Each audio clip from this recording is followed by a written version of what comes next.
house at Safehaven, ninth house, and we're talking to Renee. Hey. Renee is a fantastic cook, and she loves to cook for the house and other houses as well. Yeah. Renee, you've been here at Safehaven almost a year and a half. Yeah, it was a year this past July. Tell us a little bit about what was going on before you came to Safehaven. Well, I was married 23 years. My husband and I were in active addiction together. Mm-hmm. The last 5 years, we just spiraled. I started actually drinking a lot to cope with, the situation. And one day, just November 24th, 2019, I just was done. I was done. I entered St. Mary's, dual diagnostics, and then I did 28 days there, went to Recovery Point in Charleston, and did some time there, and then ventured on further to do a 6-month program at St. Joseph Parkersburg. And then from there, I did my 6-month program, and then from there I came to Safehaven. And Was it just real easy for you? I mean, did things go real smooth for you? well, it was meant to be, because I couldn't find a place because of my insurance or this different situations. Mm-hmm. So I couldn't, and it just was like, one of my friends was here, Amy Stickler, Mm-hmm. and she was here, and she said, well, come down to Charleston, and I was like, I don't know, and so I was like, you know what, I'm gonna go ahead and give it a try, and I came down, and you, Kurt, helped me, and brought all my stuff, and at the time I was still in a wheelchair, recovering from my accident and whatnot. And so it was scary. It was really scary, and but I went in and I was like, okay, I'm gonna do this, and it was the best decision I made. I've been here, like I said, over a year, and it's been ups and downs. I've grown a lot. I definitely think I came in as one person to be very hardcore kind of, and I struggled with expectations of others. I struggled with reacting to situations a lot, and just through working my program in AA, and living with a bunch of girls, it taught me a lot. It humbled me. It humbled me a lot. Now, that hasn't been easy sometimes, has it? No, it hasn't been easy. There's been rough times. I had to really learn, get my footing as far as recovery went. I was an RA at our Wyoming house for a good while, and I ended up resigning because I relapsed. And I felt like, Now, were you kicked out as a result of that? No. I was, me and Kurt sat and talked, and We worked a plan out? yeah, we worked out a plan, and I was on probation, and I went before the girls in the house and told them, what had happened, and I resigned, and because I realized I need to focus on myself.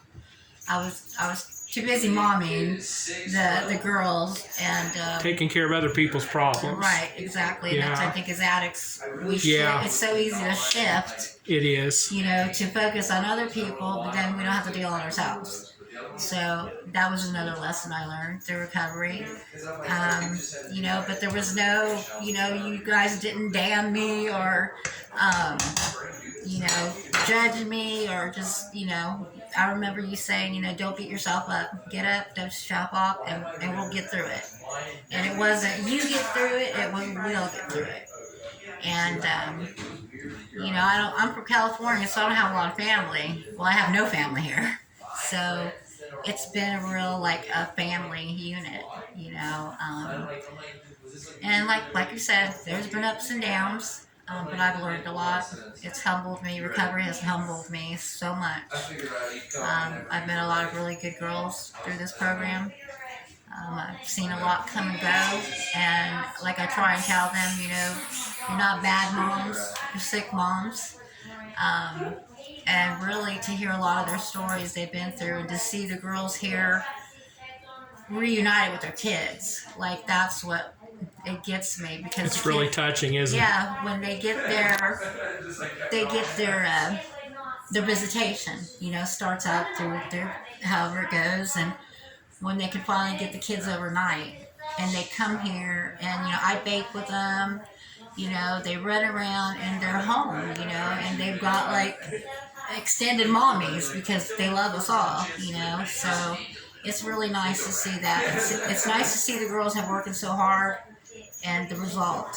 And that's like, anybody who's watching this, you can get your kids back. I've seen so many people reunited with their children, both moms and dads.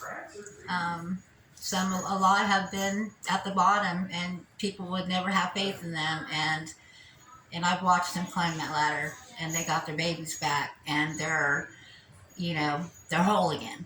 They're whole again. Their hearts have healed in a way that wouldn't have been possible had they not found recovery and not had the stability and the encouragement and the kicks in the butt. You get that too at Safehaven, and as addicts we need that. So but yeah, it's definitely a good program. So you'd recommend it to someone that Yeah, absolutely. It teaches you. Every sober living is different, I think. In ours at Safehaven, we're structured, but we're still living real life. So it's like anything that you're going to come up against. We have you guys, you, Kurt, the staff, and then we have our girls, our residents, to help us, get through things we might come up against. For me, I've been recovering from an accident, and I've had surgeries, broke my hip, and since I've been here, and everybody was there to take care of me and help me to rehabilitate. That's right. I'd forgotten about your fall that you had, and you were actually in a rehab hospital for a little while while you were getting recovered. Yeah, and it was never a concern because I went into the hospital, had major surgery, and I remember the nurses saying, knowing my situation, that I was in sober living, and they said, are you going to lose your spot? Are you going to lose your place? And I said, that never even crossed my mind. I guess I should check on it, but it wasn't even a fear. It wasn't a fear that I was going to lose my spot. And my room was right there. It was there waiting for you. I was gone 6 weeks, and I came home, and my room was right there, and And since that time, you've gone from one of our other houses from Wyoming, and I thought it would be good to go ahead and get you moved over here to Ninth House, and you weren't happy about that. No, I had been in Wyoming and for a year. And so, of course, I was very protective of the girls there, and I had my feet planted, and I had went through some personal changes in my life that I took kind of hard. And you came along, Will, and you thought it was the best thing. And I remember looking at you and saying, I don't like you. And you said, that's okay, you don't have to like me. And it turned out to be one of the best things I did, because I was able to find myself again. I was able to rebound from that part of my life and learn that it wasn't the end of the world, that I was worth putting forth the effort for myself. And that started to really show too, Renee. Yeah. So we're really proud of you. Yeah, that's what one of the recovery coaches today, she said, Renee, she said, since everything's happened, she said, you seem a lot happier. She said, I would agree. that you're focusing a lot more on your life rather than others, yeah. everybody else. And it's true. Which is a good sign of your recovery. Yeah, it is. Coming up soon, I'm going to be going to the next stage. I'm going to be. I think you're looking into our transitional homes, aren't you? I'm going to transitional housing, and it's going to give me the opportunity to be out on my own, pay my rent, pay my bills, but still, I'm going to keep my foot in the door and still be part of the Safehaven family. Right, and have my accountability. Right. And know I'm not alone. And not having, like I said, family. And then here, everybody's in California. so having this, my family at Safehaven is really, it's going to help a lot. It's really going to help a lot. Well, fantastic. We certainly appreciate you sharing that with us, and we're so grateful that you've come and we've gotten to know you.